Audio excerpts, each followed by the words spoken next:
পর্যন্ত আমার ছবি তো আমার ডায়েরিতে আছে প্রায় 200-র উপরে ছবি। আমি 91 থেকে আমার প্রথম ছবি ঘৃণা মালেক আফসারি।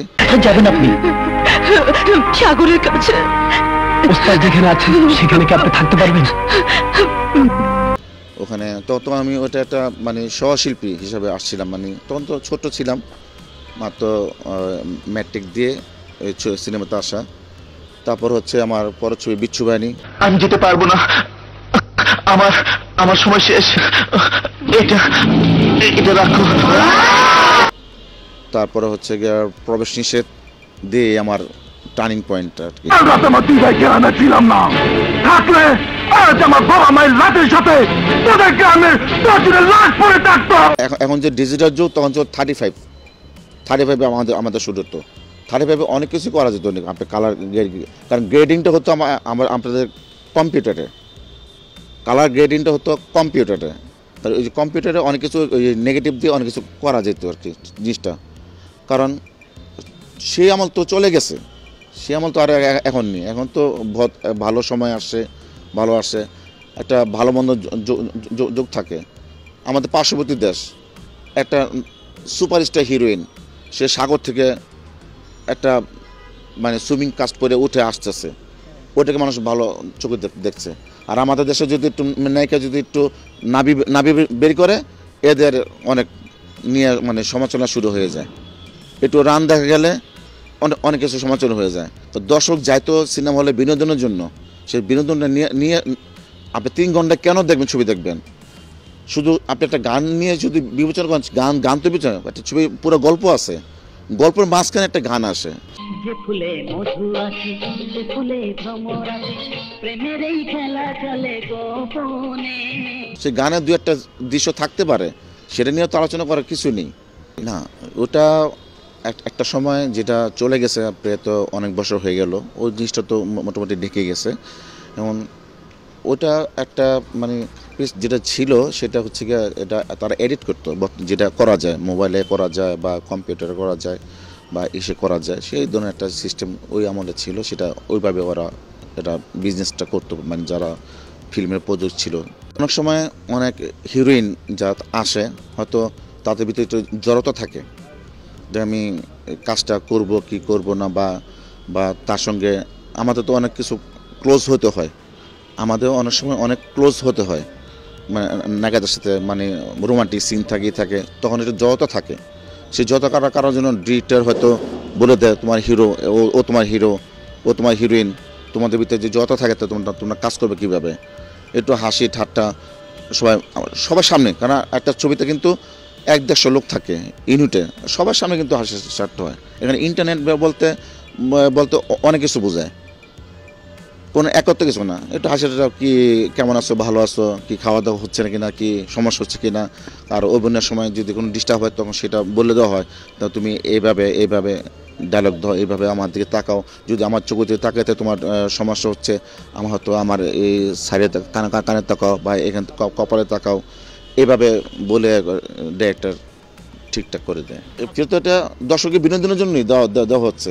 আপনারা পোস্টারে যে সব সিন দেখেন, ওই সিনটি সিনেমাতে থাকে না। পোস্টারটা করা হয় আকর্ষণের জন্য, এটা একটা আকর্ষণ। মেয়ের একটা নাভি বের করে থাকবে, মেয়ের একটু বুকের বাসটা পরে থাকবে, ওটাকে ওরা আর্ট করে দেয়, আর্ট করে জিনিসটাকে একটা পোস্টার দিয়ে দেয়।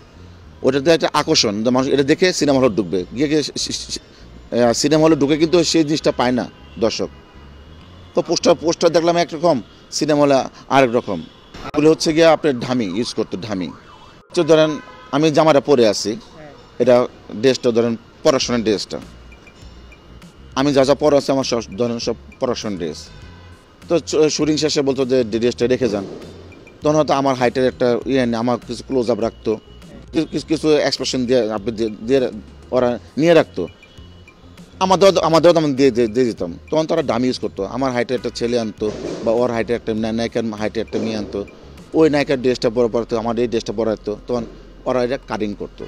তো এক্সপ্রেশনটা অতক্ষণ রাখতো না, শুধু একটা ক্লোজ আপ দিত, এক ফ্রেম শার্ট দিয়ে নিয়ে যেত। আমরা প্রশ্নগুলো বলতো এটা কি আপনি করেছেন না, তো আপনি এই শটটা কেন হয়েছেন, আমি অনেক ছবি দেখেছি, অনেক ছবিতে ওই আর্টিস্টই নেই, ওই শিল্পী ওই ছবিতে নেই, কিন্তু ওই ছবিতে ওই শিল্পী শট লাগানো আছে। সেই সময় তো প্রতিবাদ করার কোনো স্কোপই ছিল না, কারণ যেহেতু আমি করিনি, পোস্ট করে তো লাভ নেই। আমি কাকে খুঁজবো? ডিরেক্টরে আমি বলবো ডিরেক্টর নির্দেশনায় কাজ করি আমরা, ডিরেক্টরের আন্ডারে, আমরা কোনো প্রডিউসার আন্ডারে কাজ করতাম না। ডিরেক্টর সিলেকশন করতো, ভাইয়া আপনি আমার ছবিতে কাজ করবেন, আপনার আপনার ক্যারেক্টার, আপনার সিকোয়েন্স, আপনার একটা গান বা দুটা গান আছে, আপনার হাইড আছে, এই সিকোয়েন্স আছে, আপনার কো আর্টিস্ট ও আছে, ওকে। ওই আমলে একটা যোগ ছিল, মানে ওই ধরনের একটা যোগ ছিল, সেই যোগটা তো এখন চলে গেছে। আর সেই নায়িকারাও অনেকে মারাও গেছে। আপনি বললেন সূচনা, ও তো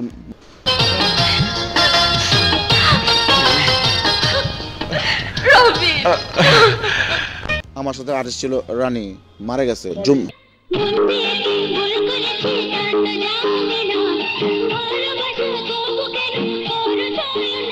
আছে মৌরি আছে, ঝুমকা আছে আমেরিকাতে, সংসার করছে সুন্দর।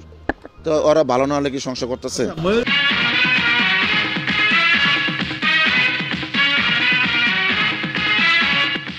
শোন, এখন কথা হচ্ছে একটা আর্টিস্ট যদি খোলামেলা, একটা নায়িকা যদি খোলামেলা ড্রেস পরে, আমি তো আর খোলামেলা ড্রেস পরতে পারি না, তো খোলামেলা ড্রেস পরতে পারে না। একটা হিরোইন কিন্তু একটা ধরেন ওদের ড্রেসের মাপই ছিল যে এই ড্রেস পরলে ওকে এটা লাগবে, ওকে এটা ওদের সাথে বলেই তো, এটা নায়িকাদের সাথে বলেই ওরা কাজটা করতো ডিরেক্টররা।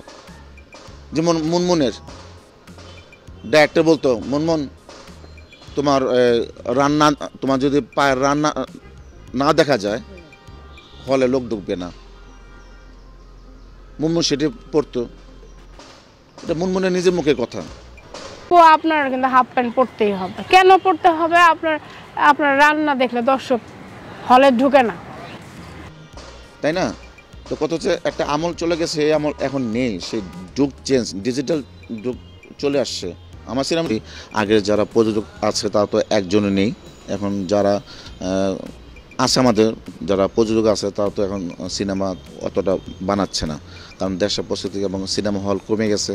আগে আমার আমলে যে 2000 সালে যে সিনেমা হলগুলো ছিল 1600 সিনেমা হল ছিল, এখন মাত্র 260টি সিনেমা হল আছে।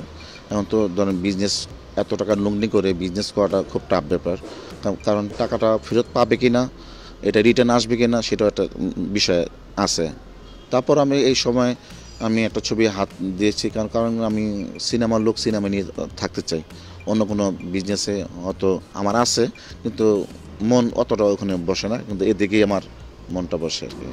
অনেক সময় নিজে পড়াশোনা একটা ছবি শেষ করেছি, ছবির নাম হচ্ছে তোর কারণে, ছবি পরিচালনা করেছেন রাজ চৌধুরী, এটা শান মুভিজ মানে পরিবেশিত, আর নাজিয়া খান জুমা হচ্ছে প্রযোজিত। এই ব্যানারে ছবি শেষ করেছে। এই ব্যানারে আরও দুটি ছবি আরম্ভ হবে জানুয়ারিতে, ছবির নাম মেয়র আর হচ্ছে ডুমগড়, মানে দুটা ছবি আরম্ভ হতে যাচ্ছে। আর এর মধ্যে ছবি শেষ করলাম নাও নাম একটা ছবি শেষ করেছি, এটা মিডিয়া ডিরেক্টর রুবেল মাহমুদ। আর হচ্ছে কিশোর রব্বানি একটা ছবি শেষ করলাম, এটা আন্তনগর, এই গত সপ্তাহে মানে শেষ করে আসলাম দুই ছবি। আর এই শিল্পীগুলো হচ্ছে মানে নায়িকা টোটালি দুজন, মানে সব ছবিতে নায়িকা নতুন আর কি আমার এই এখন, যেহেতু এখন আগের নায়িকা আমার যে নায়িকাগুলি ছিল সেই নায়িকাগুলি এখন নেই, তারা হয়তো অনেক জায়গায় সেটেল হয়ে গেছে, বিয়ে করে হয়তো বাইরে চলে গেছে, সংসার করছে। এখন নতুন যারা আছে তাদেরকে নিয়ে আমি কাজ করছি। ডিটটা যারা নিচ্ছে বলতেছে এই নায়িকা দেখেন কেমন, হ্যাঁ ভালো অভিনয় করে কিনা ভালো, তাদের সঙ্গে আমি অনেক আশাবাদী। এই কারণে যেন আমি একটা ভালো গল্পের ছবি বানিয়েছি। এখানে বড় বড় আর্টিস্ট আছে, কাজী হাত স্যার আছেন, তারপর আপনার ডিজে সোহেল আছেন, হাবিব খান আছেন, অনেক আর্টিস্ট আছেন এখানে। তো কথা হচ্ছে যে আমার ছবিটা আমি সিনেমার লোক, আমি সিনেমা করতে আসছি, কারণে আমি এখানে ইনভেস্ট করেছি একটি কারণে যে আমি সিনেমাতে ভালোবাসি, আমার চলচ্চিত্রকে আমি ভালোবাসি, আমি চলচ্চিত্রকে সামনে থাকতে চাই, মানুষের কাছে থাকতে চাই, পর্দার কাছে থাকতে চাই, মানুষের আড়ালে হতে চাই না। এই কারণে ইনভেস্ট করে আবার সিনেমাটা তৈরি করা। দর্শকরা আশা করি আমার ছবিটা অবশ্যই আপনারা দেখবেন। আমার জানুয়ারিতে আবার আমি আবার আরেকটা ছবি শুরু করতে যাচ্ছি। ছবির নাম হচ্ছে মেয়র। এখানে অনেক বড় সিনিয়র আর্টিস্ট থাকবে, আমি থাকবো। আমার ছবিতে বেশি গান নেই, মাত্র 3টা গান, 2টা রোমান্টিক গান, একটা আইটেম সং। ছবির নাম হচ্ছে তোর কারণে। ছবি পরিচালক রাজু চৌধুরী। আপনারা ছবিটাকে হলে গিয়ে দেখবেন। আপনারা দেখলেই আমরা ছবি বানাতে আবার আগ্রহ প্রকাশ পাবো। আপনাদের জন্যই আমাদের সিনেমা বানানো। সবাইকে ধন্যবাদ।